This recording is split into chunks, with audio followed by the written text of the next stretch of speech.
Happy Friday, y'all. James back again with another update. Well, day 11, I believe it is. And we are on the final countdown, the last week, 7 days. Let's go.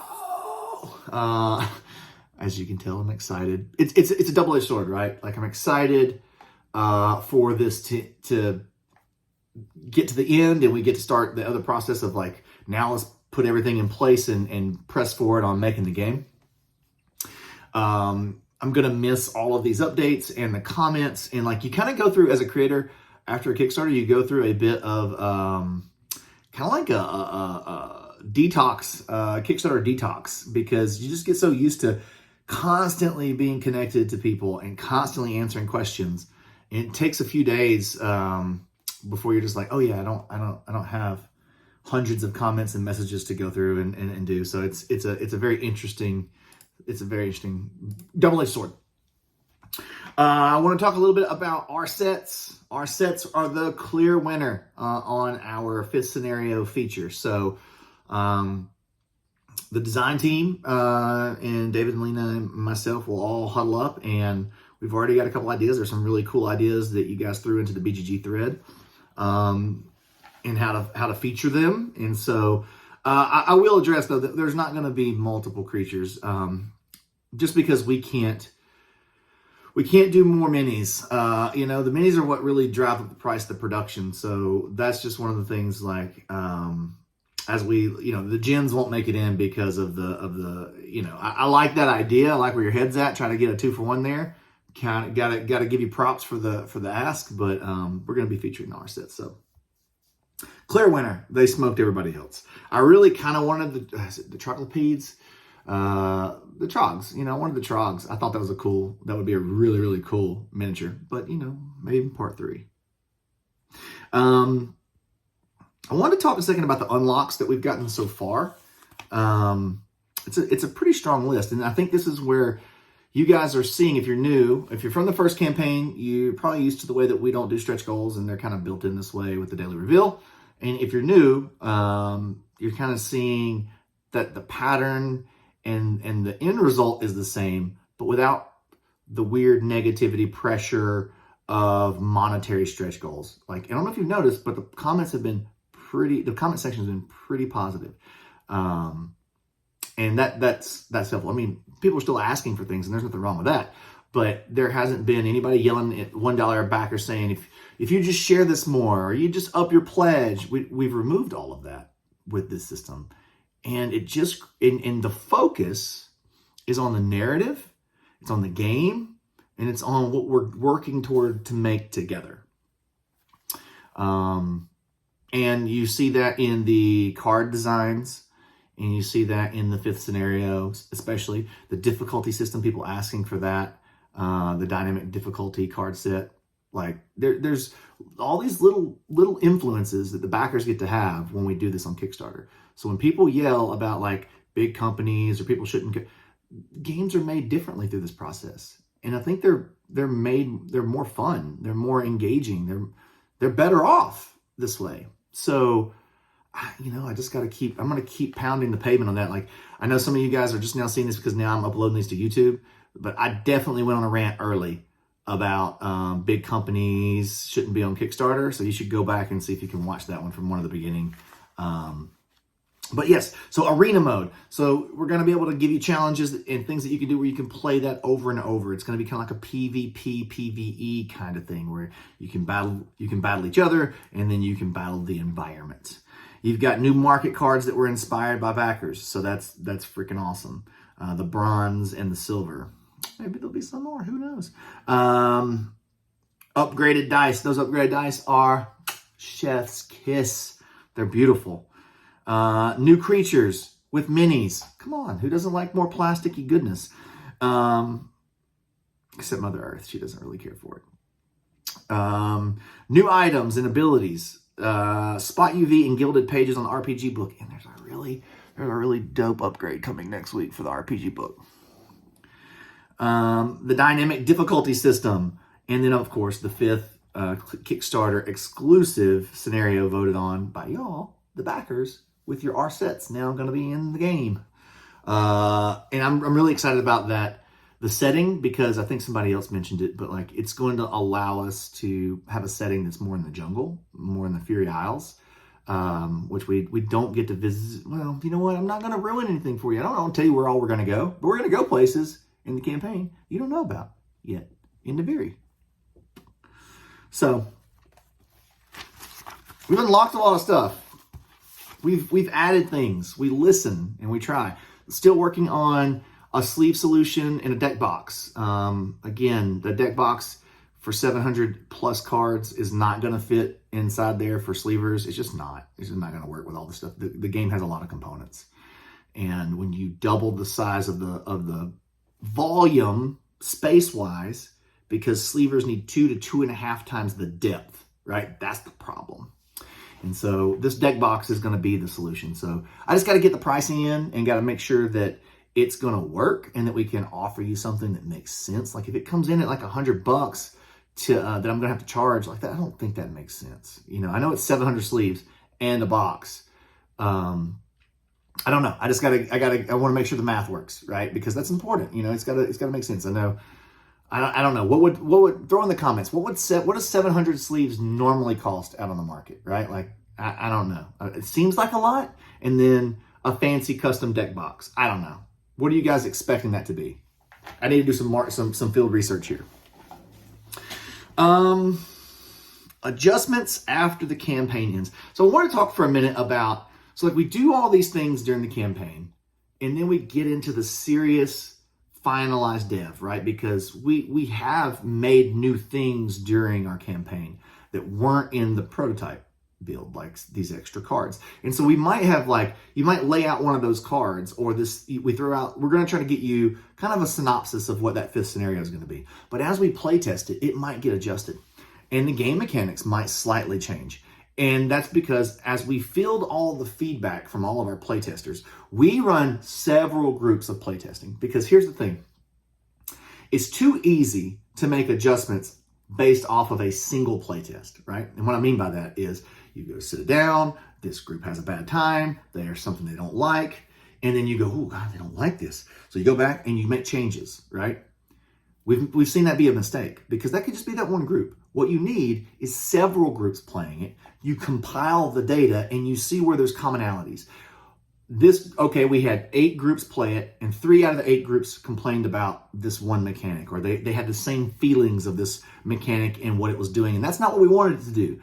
Okay, that's something we need to change because we've seen that multiple times. It's just too easy to go off of a single playtest, and you have to do beta testing. You have to give playtesters the rule book, and you can't hold their hand because as the designers, we influence that experience. We influence it because if we're explaining the rules to them, they don't have to interpret the rules. And there's a whole science behind that, right? Like you really need those beta testers to go in rule book unknown, read the rules, decipher for themselves to see if everything's working the way that you hoped it would.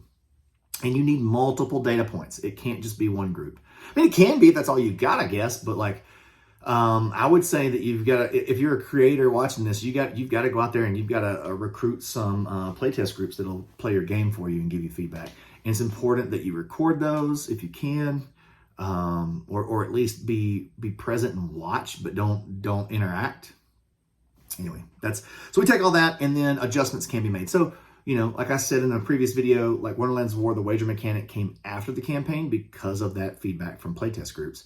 And we saw where there was a hole and we were able to plug it and fix it. And honestly, it's one of my favorite mechanics in the game. It's really cool. So, let's see. So I want to read this comment to you guys because if you throw out a really awesome comment and specifically tailored to me, I'm probably going to feature you because I can be bought. I can be bribed. So Walter Mack says, I absolutely love the update number 10, daily update video. This is specifically like about it, the first watch of the update videos.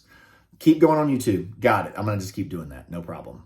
Very frank discussion from the game creator who doesn't pull punches and directly address concerns, critiques. Great rationale. You're welcome. That's how I try to live life best I can. It's also got me in trouble.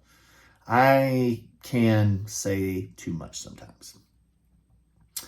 All the non-Druid City games in the background. Sure, Bloodstone was there, but there were so many others behind him. I firmly believe that avid board game players make the best game designers, and I can see our game creators active on both ends of our hobby.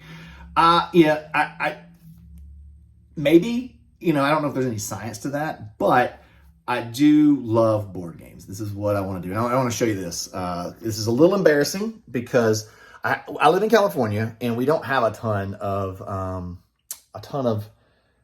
square footage here because it's expensive to live here. But I'm going to show you in the floor behind me, there is a bit of a backlog there of games that need to be played. Holy potatoes. But yeah, the top shelf is for all of my stuff that I've made. And then that's what I got going over here. And I don't want to show too much because there's some things in there that y'all probably shouldn't be able to see yet. And then there's also some over here. So lots of games. Love playing them. And in the kids' room, they have a game shelf as well with all of their favorite games. There was something else. Hold on. My screen cut off. What was it? What was the last bit? And keep up the great work. I haven't commented much during the campaign since everything is running so smoothly, and I've been wowed and left speechless by nearly every aspect of it. That's what I love to see. I really wish our campaigns could become the norm, and we get rid of the monetary stretch goals across, because it actually makes us chase after bad things, I think. I'm not saying that just because I think our way's better, even though I do. I'm saying that because, it creates these bad norms and these ugly situations where, especially people think, oh, if we don't hit this goal and it's not included, then I don't get the full experience of the game. And it puts creators in this weird spot of like, how do I guess where I should put my earmarks for these stretch goals that we've planned? And it just makes everything, it puts pressure on both sides where pressure doesn't need to be, right? The whole idea in the beginning was that as we grow in volume, the savings that we get from the volume of people that are coming in and the per unit price falls, I can give you more stuff because my mathematics are about 20 to 25% of my price can only be the costs of making the game. And so it's just a big math problem, right? And then moving it all around. And as you free up space in that percentage, you can give that back in more stuff. And so, I think this way, as a creator, we're able to plan out exactly what we want to give you. Now we're banking on a certain amount of volume. So like if you guys didn't show up to this, then there would definitely be some things in the back end of this that we'd have to be like, well, we're going to have to sub something out, because like there's a couple of big ones toward the end that, it costs money, right? Like it adds dollars to the cost of making the game. And if the volume's not there, then we can't justify it, right? Like, so that's where you hope the hype in the build gets there. And it's funny because I think we would all agree that, for the most part, we don't want this carrot and stick, but then so many, us humans, man, we're weird, we're a goofy, weird creature that, our little brains, we like the carrot and the stick. And so when you don't have the carrot and stick, it's like, ooh, I've definitely read some comments. I don't like this way. I want to see my investment grow. It is growing. We're just not making you shill for us. You don't have to go out and tell the world and try to recruit backers for us. That should be our job. Now, if you feel so strongly about it that you want to go tell other people about it and share it on your social media, do it. It's not going to hurt. In fact, we would love it. But we're not trying to incentivize you to do it, because it's not your job. Your job is I want you to sit back and enjoy the thing that we're making together, so that when you get it and it lands on your doorstep, you're excited. That should be the thing. And, I'm going to do a better job. Like one way we failed on Tidal Blades 1 is it just took us too long to make it. And, I've tried to tell people we're going to make it as best we can, and we're not going to rush it out the door just to hit a timeline. But also on the other end of that, we've got to get it to you in a reasonable amount of time. And I think honestly, fingers crossed. I think obviously I'm not at Skybound anymore, but you can see that in Valiant Villainy 2, it's on track, right? Like it's on track to be delivered by the time that we said it would. Now the process, I'm out of the process now. Like the team at Skybound's handling that now. But when I left, we were already at the pre-production step on the pace that it needed to be. And so that's going to be my main goal here, right? Is getting this through the dev phase, which can take the longest, lock everything in and get to the pre-production copy step. And then around that time is when I want and I hope to launch Bloodstone, because I don't want to put my focus on more than 2 projects at a time, right? I'm still going to be working on Bloodstone as far as like dev and prep, but we've got a lot of stuff ready because we've already launched it once. But I am refiguring it, right? Like it's getting kind of like it's not going to be a Kickstarter only project. It'll have a standard edition. That'll be at a lower price point, so people, anyway, I don't want to get into a whole pitch on Bloodstone, but I freaking love Bloodstone. So I hope this experience, you come over to check it out. I got the draft of the novel, the full novel. I'm so excited for that. I just love building worlds, and so world building is a ton of fun. And I got to work with a legit real author, which was amazing. And so if you haven't checked out Bloodstone, on the channel, on my YouTube channel, there are several live streams that we did, and you can just watch 10 or 15 minutes of one and see an idea of the gameplay. But it's pretty unique for a arena battle game, and you've got PvP and PvE. I said I wasn't going to pitch, and then I started pitching. Sorry, it's just what I do. But that's it. I don't want to get into more than 2 or 3 games at a time, project at a time, because that was one of the big stumbling blocks of Tidal Blades, right? Like at Skybound, the corporate side of things wanted, they had goals and they had things that we had to hit, and that affected timelines, and I couldn't, it was like want more, but with the same bandwidth of output. And I don't say that, it sounds like I'm throwing shade. I think it's just the nature of a bigger company, right? Whereas being a indie boutique publisher, I can do it the way I want to, as long as I can live, right? As long as I can pay the rent. And, my goal isn't to grow 300% year over year, like stuff that you hear in companies, right? I'm not worried about my EBITDA. Again, you need resources so you can pay the people, pay your partners, pay yourself, and produce the things that you want to produce and have money left over to invest in the company so that you can keep making the new projects, right? Like I'd love to make a Tidal Blades 3. I'd love to make a Tidal Blades TV and animated. I'd love to make a video game. I'd love to get into graphic novels or books. I've got other projects in the pipeline that we've got ideated. There's a project that you don't know about that's going to come out straight to retail end of this year. There's a lot of investment that goes into that. So you need you need the resources. So you can't just go, I don't care about money. You do have to have the money to make these things work. But I don't know. I'm not here trying to maximize profits. That's why I think there was a comment that said, this wash add-on for $25 is a steal. I think so too. And if I had minis and I wasn't planning on painting them, I think it's an easy $25 spend. And that's, we're making some money off of that, right? But I didn't go, ooh, we could charge $1 per mini, so let's make it 70. Let's maximize profits. So I don't think that way. It definitely did not jive in the corporate world in any career that I've ever had, because I've never thought that way. I feel like if I give our audience, our fan base, a good service, a good product at a fair price, then you'll come back. You'll come back when I make the next thing, and you'll enjoy each of the things that we make. Sorry, this is where the rant goes off the rails. Last point of interest is tomorrow. Tomorrow I am driving up. It's a bit of a drive. I'm gonna have to get up and get my coffee in early. But I'm gonna head up to the Brothers Murph Twitch studio, and we are going to do a full-on marathon. Scenario 1 all the way through scenario 6.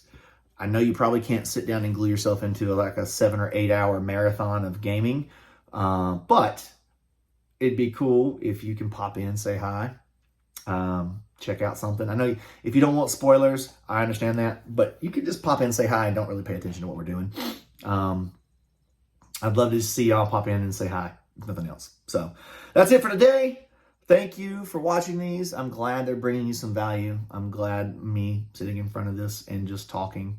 I like the campfire style. So anyway, all right. Appreciate y'all. Thanks. Bye-bye.